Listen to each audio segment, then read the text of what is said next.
After the end of World War II, the world was split into two, East and West.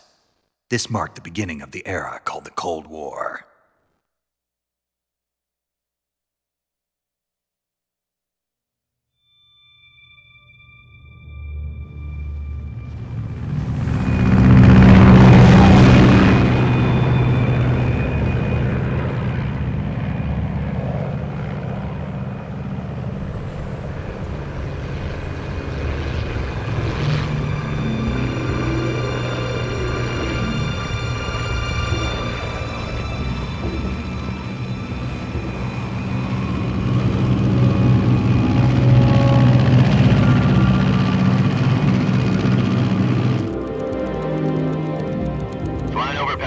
Altitude 30,000 feet.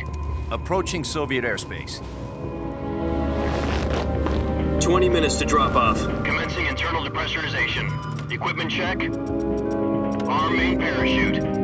All right. You ready to go? Drop zone still showing a high pressure mass. Cav okay. Good. We've got high visibility.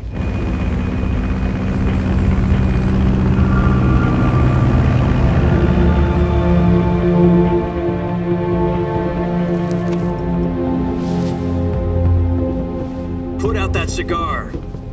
Connecting oxygen hose to interior connector. Put on your mask.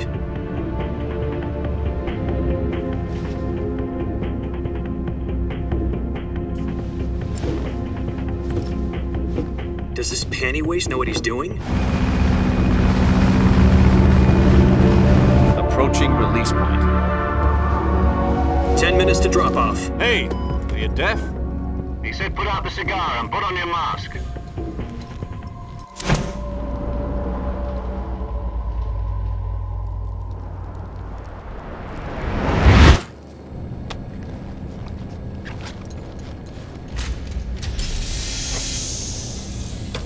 Depressurization complete. Checking oxygen supply. 6 minutes to drop off. Opening rear hatch.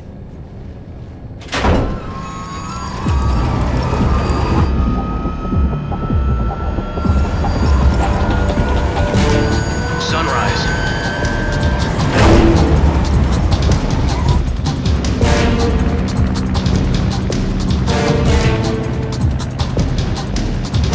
External temperature minus 46 degrees Celsius. 2 minutes to drop off. Stand up. You'll be falling at 130 miles per hour. Try not to get frostbite from the wind chill. 1 minute to drop off. Move to the rear. Activate bailout model. This is one for the history books. The world's first halo jump. 10 seconds to drop off. Stand by. Status okay. All green. Prepare for drop-off. Countdown. 5, 4, 3, 2, 1. Spread your wings And fly. God be with you.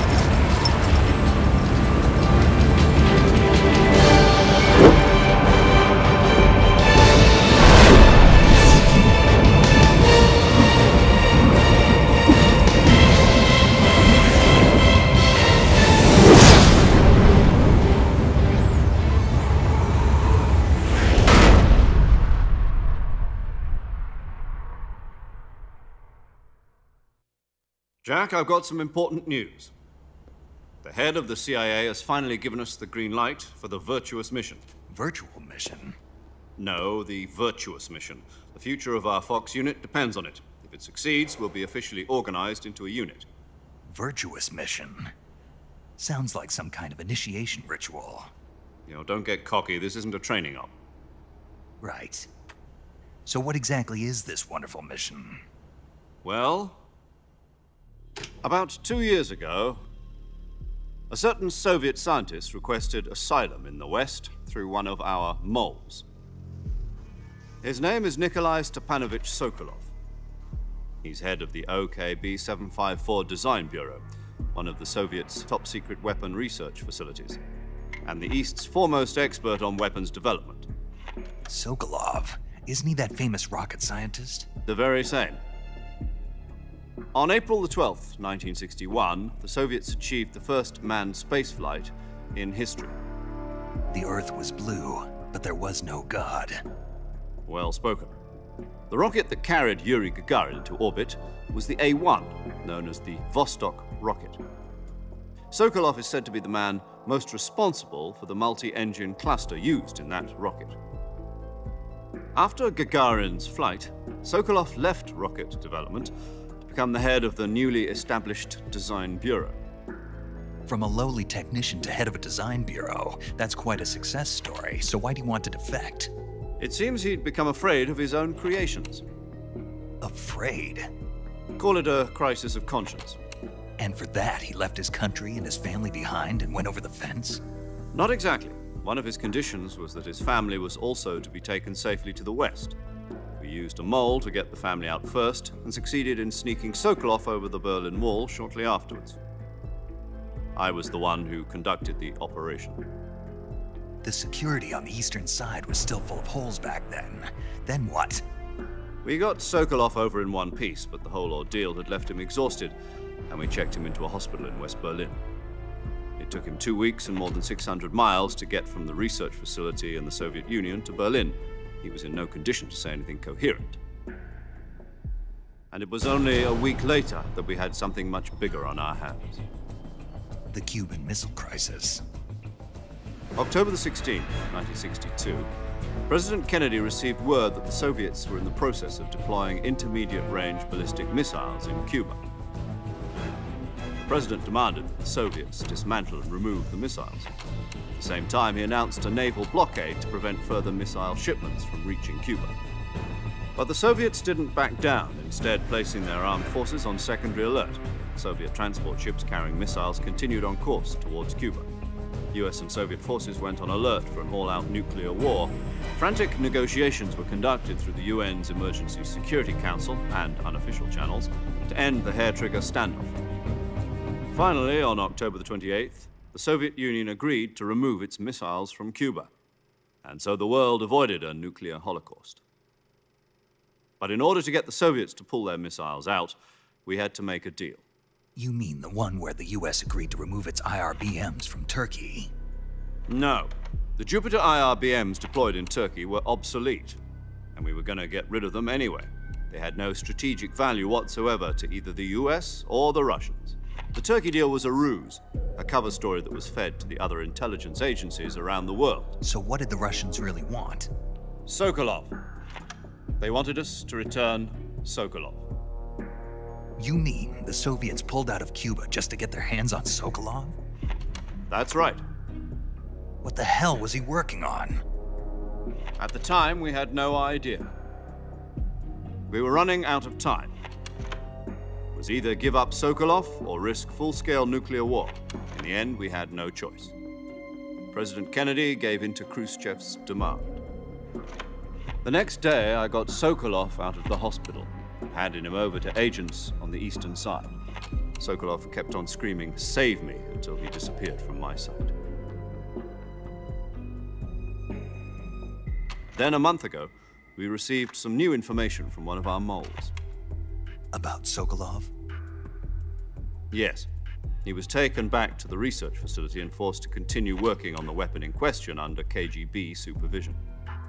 What's more, it's on the verge of completion. So what kind of weapon is it? Something to do with space rockets? No, missiles. Same technology. I guess you're right. We don't know the details, but it appears to be a new kind of nuclear device. For half a year now, the Soviets have been conducting frequent nuclear tests at Semipalatinsk. Something to do with the weapon, I assume. We're talking about a secret weapon so big that Khrushchev was ready to pull out of Cuba to get it back. Is Sokolov still in the facility? No. According to our intelligence, he's in Selinoyarsk, a place in the mountains about 3 miles to the west that's known as the Virgin Cliffs. The Virgin Cliffs. Nice name for a virtuous mission. They moved him there just recently. Why? Apparently, they're conducting a field test of the weapon, but it's our best chance to get him back. This mission would never have been possible if he was still in the research facility. This is our last chance. Sokolov must have known that too when he contacted us.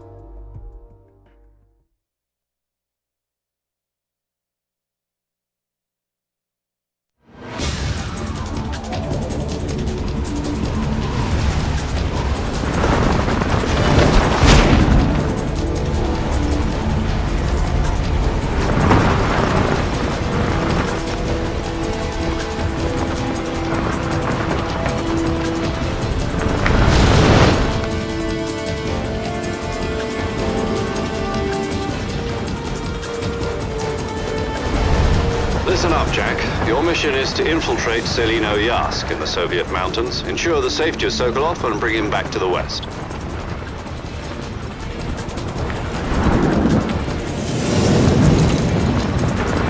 If we don't get Sokolov back before that weapon is complete, we'll be facing a major crisis. The clock is ticking.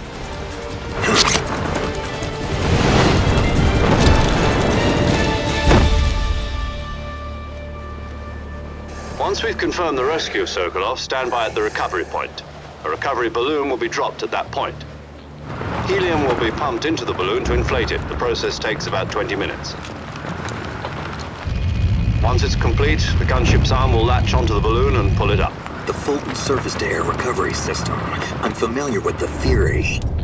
Take it easy. It's been combat-proven. Do you think Sokolov is up to it? The shock will be less than during a parachute jump, and the arm can handle up to 500 pounds. So you're planning on going over the border in a single combat Talon?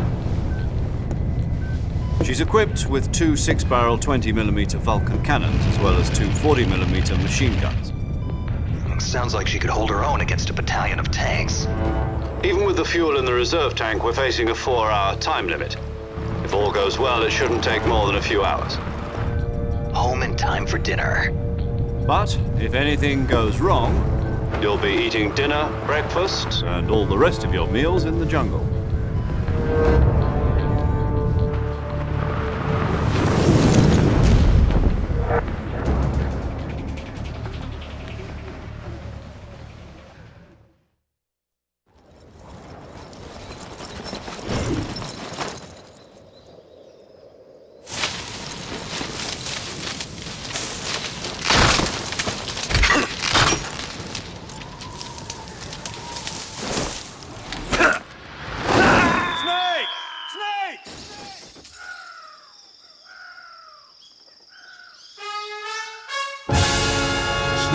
What have you done?